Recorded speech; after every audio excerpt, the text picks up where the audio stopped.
ọ̀pọ̀lọpọ̀ àwọn olórin fújì lénìí nílẹ̀ yorùbá wọ́n wá ja ìsìláàmù lólè ni torí pé afẹ́nú ibi tán ti ráyè create awareness pé orin kan ń bẹ o tí ó máa jẹ́ fújì ìsìláàmù ló fún wọn láǹfààní ẹ̀ ẹ rí i pé ọ̀pọ̀lọpọ̀ wọn tá bá interview wọn yìí pé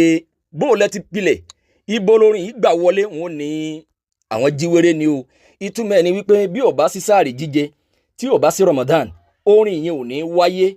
ó wá fún wọn láǹfààní láti lè jẹ́ kí àwọn gbàbẹ̀ wọlé káwá bira wa léèrè sábà pé gbogbo wọn kọ́ ni mo pè mo ní ọ̀pọ̀lọpọ̀ àwọn olórin fújì lénìí wọ́n wá ja ìsìláàmù lólè ni àjọ jásí pé a lè rí ẹni tó jẹ́ mùsùlùmí tó dánmọ́rán láàrin wọn. wọ́n wá sáré kàfárò àwọn onífújì yìí bóyá pẹ̀lú ntọ́pọ̀lọpọ̀ wọn ń wí tá à ń gbọ́ àbí ntọ́pọ̀lọpọ̀ wọn ń ṣe tá à ń rí bí nǹkan náà ti wò lè burú tó bóyá nínú tí wọ́n ń wí jáde ní o àbí nínú tí wọ́n ń ṣe lópin ìgbà tí ó bá ti la ṣíríkù lọ ẹnìkan ò lè kàfàrọ̀ wọn wípé lágbájá o káfìrí ni torí pé ọlọ́run ọba Allah ní inna Allaha la yaghfiru an yushraka bihi wa yaghfiru ma duna dhalika liman yasha. ọlọ́run ọba Allah ní gbogbo ntẹ̀yìn bá ṣe bí nǹkan náà ti wò lè burú tó lópin ìgbà tí ó bá ti jẹ́ pé bọ́ ni òun ló lè decide bóyá òun lè forí jẹ́ ntọ̀hún àbí kóun fi ìyà rẹ̀ jẹ́ ìkápá yẹn ò sí lọ́wọ́ ẹnìkan wa àmọ́ ẹ bọ́ pé ntẹ́ni yìí ń wí jáde yìí ọ̀rọ̀ àwọn ẹlẹ́bọ̀ rèé ẹni yìí bí yẹn bá ń wí báyìí tó báyìí tó nígbàgbọ́ bẹ́ẹ̀ káfìrí lè ń tọ̀ ń gbọ́dọ̀ jẹ́ àmọ́ síbẹ̀síbẹ̀ bí nǹkan náà ti tún wá wò lè burú tó ẹ̀ lè gbọ́ lẹ́nu onísúnnà tó lóye ẹ̀sìn tó dúró déédéé térí ẹ pé kọ́kẹ́sàdé máa ṣe tàkìfírù lè máa yá ni wípé lágbájá o káfìrí ni tàmẹ́dọ́ káfìrí ni eléyìí tẹ̀ ń wò káfìrí ni torí pé wọ́n mọ̀ pé wọ́n ní láti lè kàfárẹ̀ èèyàn onídọ̀ wábìt ó dẹ̀ láwọn zùrùtù téèyàn gbọ́dọ̀ sísẹ̀ lé láti kàfárẹ̀ èèyàn ámbẹ̀lẹ̀ tàṣe gbogbo téèyàn bá wò lè wí bó ti wò lè burú tó onísúnnà kan tó lágbọ́yé mùsùlùmí tó lóye ẹ̀sìn kò ní sàdédé máa dákú èèyàn kọ́ mọ kàfárọ̀ ẹ̀ yìí pé lágbájá o káfìrí ni torí pé ẹni tó bá bàdá àbọ̀ kàfárọ̀ ẹ̀ pé káfìrí ni téńtọ̀ òun ọ̀bá jẹ́ káfìrí gẹ́gẹ́ bí àdìsí tí mo tó kọ́kọ́ mú wá nípìnlẹ̀ automatically káfìrí yẹn ó padà sí eré èèyàn ámbẹ̀lẹ̀ tàṣe ọ̀fìlẹ̀ fáwọn olùmọ̀ tí wọ́n jìdò nínú mọ̀ ẹ wá já padà wálé àwọn onífújì nílẹ̀ Yorùbá èròjà orin wọn lábẹ́ ẹ̀sìn tó fún wọn láǹfààní tó fi create afẹ́nú láti máa kọ fújì yìí èròjà ẹ̀sìn wa ìsìláàmù táláwọn ń jókòó ẹ̀ táláwọn bá wa kírun ẹ̀ nínú Suratul Luqman Ọlọ́run wà minan nasi man yastari lahwal hadithi liyudilla an sabilillahi bighayri ilmin wa yattakhidhaha husuwan ulaika lahum azabun muhinun. Ọlọ́run ní bẹ́nu àwọn èèyàn tí wọ́n ń ra ọ̀rọ̀ eré nǹkan eré gbogbo nǹkan tó lè lead wọn sí kí wọ́n dẹlẹ́bọ ń rí eré wọlé ń ra jáàsì ń ra jìtá ń ra piano bẹ́ẹ̀ ní bá wọn ra ṣẹ̀kẹ̀rẹ̀ gbogbo nǹkan wọ̀nyí ọ̀rọ̀ eré wọ̀nyí liyudilla an sabilillah láti sọ àwọn èèyàn nù kúrò lójú ọ̀nà Ọlọ́run ọba Allah láti gún àwọn èèyàn lórí torí pé ọ̀rọ̀ eré ní bíbá yìí Abdullahi ibn Abbas radiyallahu anhu ó búra lórúkọ Ọlọ́run ọba Allah yìí pé ó ń búra lórúkọ Ọlọ́run huwa wallahi alginawu ó ní wallahi alginawu ni orin fújì orin tó lílù nú Abdullahi ibn Mas'ud náà òun náà ní alginawu lọ́lọ́run ọba wí ń bì ọ wá ní bighayri ilmin láì nímọ̀ nípa ẹ̀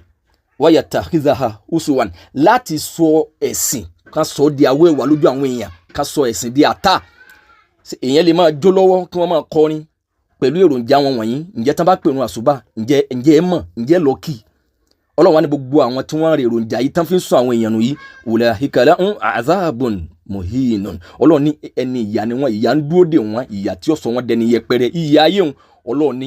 wọ́n wá jíyẹ ẹ wá jábìra wa láì tí Ọlọ́run wá lè fi ẹ̀jẹ̀ wọn ó lè foríjì wọn àmọ́ dájọ́ rẹ̀ nìyẹn pé wọ́n lu afẹ́níhùn yẹn láti máa fi sọ àwọn èèyàn nù ṣe wá rí bí wọ́n ti wá ń kọrin yìí pẹ̀lú èròjà yìí a lè rí nínú wọn tí ọmọ fobìnrin jó láwọn ìgbà kan sẹ́yìn obìnrin wọ́n fẹ́ máa jó ní òhò gẹ́gẹ́ bí n ta láwọn ìgbà kan sẹ́yìn bẹ́ẹ̀ ni ìkọkúkọ ọmọ yọ̀dí ẹ̀ gbogbo àwọn ọ̀rọ̀ wọ̀nyí àwọn ọ̀rọ̀ burúkú wọ̀nyí bí nǹkan tí wọ́n ń sọ ti wá wò lè burú tó lópin ìgbà tó bá já sí pé àní kì í ṣẹbọ ẹ wá já wò ó àwọn abọ̀rìṣà wọ́n gbàbẹ̀ wọlé sí wọn láà wọ́n jẹ́ oyé wọn pé òde eré tẹ̀ ń lọ yìí ṣẹ̀kẹ̀rẹ̀ kì í lòde ìbànújẹ́ bọ́ bá pèdè tọ́ bá tà ọmọ pé irinṣẹ́ tọ́ yá àwọn ọwọ́ gbèsè nu wọ́n wá já wọn sí wọ́n jẹ́ oyé wọn pé àrímọ́lẹ̀ kan bẹ kíní kan bẹ wọ́n lè kọ́kọ́ fi rán ọmọ sí ẹ̀wọ̀n kan bí tán bá ti pè wọ́n lélẹ́rẹ́ kí wọ́n kọ́kọ́ lọ lè bò mọ́bẹ̀ náà àbí kí wọ́n fún ẹ síbẹ̀ kérò lè bá yíya lọ́tún àtòsí ẹni tí ó bá lówó lọ́wọ́ kọ́ yíya kọ́ máa ná fún wọn wọ́n gbàbẹ̀ wọlé, wọ́n create awareness nínú afẹ́ní Islam láti máa kọrin fújì. Èròjà tí wọ́n ń jẹ́ kórin yìí ó máa yá èròjà àwọn ẹlẹ́bọ ni. Òun lè yọnu ayé, òun la sínà ọ̀la, òun la wúre, òun la tọ́lá, torí pé wọ́n fẹ́ kí ibi táwọn bá wọ̀, gbogbo táwọn bá sọ, kódà bórin yẹn jẹ́ kọkúkọ kó máa dùn létí àwọn èèyàn. Bí nǹkan náà ti wọlé burú tó, àfi káwọn ó sì gbéṣẹ́ fún Suratul Fatiha ọ̀sẹ̀ yanjú ẹ̀. Ayatul Kursi yóò ṣe é kàwé pé òde tí ń lọ yìí o, ẹni tó fẹ́ lọ bà nǹkan jẹ́. Àfi kí wọ́n gbéṣẹ́ fún Ṣaitan, kí wọ́n fún wọn léròjà èyí tí wọ́n fi para, èyí tí wọ́n jẹ lásìjẹ, èyí tí wọ́n tọ́lá, èyí tí wọ́n bùsárí, èyí tí wọ́n fi wọ́n lẹ̀, èyí tí wọ́n wọṣọ ká tẹ́lẹ̀ aṣọ tí wọ́n bá wọ̀ pẹ̀lú eré tí kálukú bá wò lè máa sá. Ntẹ́ ẹ bá rí nínú ntẹ́ ẹ mọ̀ wọ́n lè mọ̀, ntẹ́ ẹ bá mọ̀ pé ọ̀gọ̀rọ̀ wọn lè fi ṣoògùn lè mọ̀, ńbẹ́ nù nǹkan tẹ́ ẹ lè mọ̀. Torí pé ẹlòmíì nípalẹ̀ máa yé kọjá bẹ́ẹ̀, wọ́n ti wá gbàgbé pé afẹ́ ní ibi táwọn fi create awareness orin fújì yìí Islam mọ̀ ni. Àwọn abọ̀rìṣà wa penetrate ojú ọjà sí pé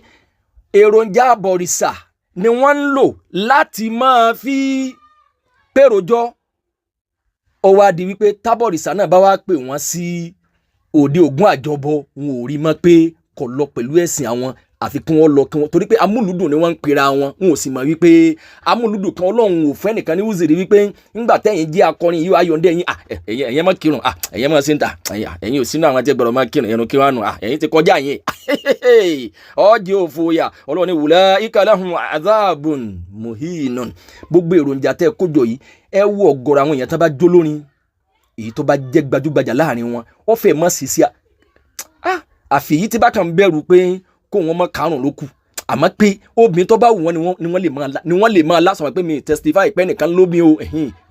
ọlọ́mọ mọ̀ mi fọ́rọ̀ ọlọ́rọ̀ ni wọ́n lè, torí pé èròjà tí máa ń múbìnrin máa gba tèèyàn ní irinṣẹ́ burúkú. Torí pé irinṣẹ́ Ṣaitan ní gbogbo bí tẹ́ ẹ bá ti pè díẹ̀, èèyàn ń ṣe ìyapọ̀ Ọlọ́run tó báwọn, ẹni yẹn ní tún wá rin àwọn àrìn kan tó jẹ́ pé bọ́ ni lórúkọ ẹ̀sìn. Ọ̀gọ̀rọ̀ ń tọ́pọ̀lọpọ̀ wọn náà ti wá ṣe, àti tí wọ́n ń wí àti ibi tẹ́lòmíì náà bílọ́ǹgì sí, àtàwọn eré tẹ́lòmíì ti sá. Òun náà mọ̀ wípé òun kì í ṣe mùsùlùmí, àmọ́ bóun bá claim pé òun kì í ṣe mùsùlùmí mọ́, iyì Islam yóò bọ́, torí pé Islam ló create awareness afẹ́ ní ibi tí wọ́n ti lè máa rí wọn pè lélẹ́rẹ́. Àwa là ń bímọ púpọ̀, mùsùlùmí ni máa bímọ, ẹ̀sìn wa authorize wa ká pẹran súná, ká pè ròjọ kí wọ́n bá wa jẹ́, ẹ wà nífẹ̀ẹ́ kọ́ lọ lásán, ẹ wà tún po ní fújì ká tiẹ̀ pé yẹn ò lọ lábẹ́ ẹ̀sìn wa. Àwa la ní ká kó mọ, àwa la ní ká fẹ́yàwó, àwa la ní ọdún iléyá, àwa la lọ́dún àwẹ̀, àwa la ní àwọn afẹ́níù, gbogbo àwọn táwọn yẹn padà ń create lẹ́ni pé àwọn náà ó ṣe kinní kan. Níjó ni wọ́n bẹ̀rẹ̀ òkè mí níbí bọ̀, níjó ni náà Islam ni wọ́n fẹ́ kẹ́gbẹ́ pé ìdùnnú ọ̀gbọ̀dọ̀ tán ní ayé tàwọn náà, ẹ̀dákun ẹ̀yin náà create ti ẹ sọ fún ẹ jẹ́ yára ayé pé nígbà tí bàbá àwọn dẹ̀gbẹ́ lọ ni wọ́n pàdé èṣù kan lọ́nà ló náà gbé kinní náà wọ̀lú náà bá mú ọjọ́. Wọ́n wá mọ̀ yìí pé táwọn bá ní káwọn ẹ wòye sí lásán tí mo wí, wòye sí ní gbogbo àwọn tí wọ́n jó lórin fújì wọ̀nyí, èwo ló níyì, èwo lórúkọ ẹ̀ hàn tán láwùjọ Yorùbá tí ó bá jẹ́ mùsùlùmí ni ó hàn tán jù, mùsùlùmí ni ó níyì jù, torí pé ẹ̀sìn Islam ẹ̀sìn yìí ni ẹ̀sìn tó wá fún yín lóko, ẹ̀sìn tó sọ yín déyàn bàbàrà.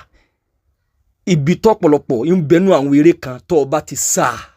kò ṣeé padà mọ́. Kí làwọn eré náà, kí làwọn èròjà náà, bó ni wọ́n lè mú ọ wọ̀, kò ṣeé padà mọ́.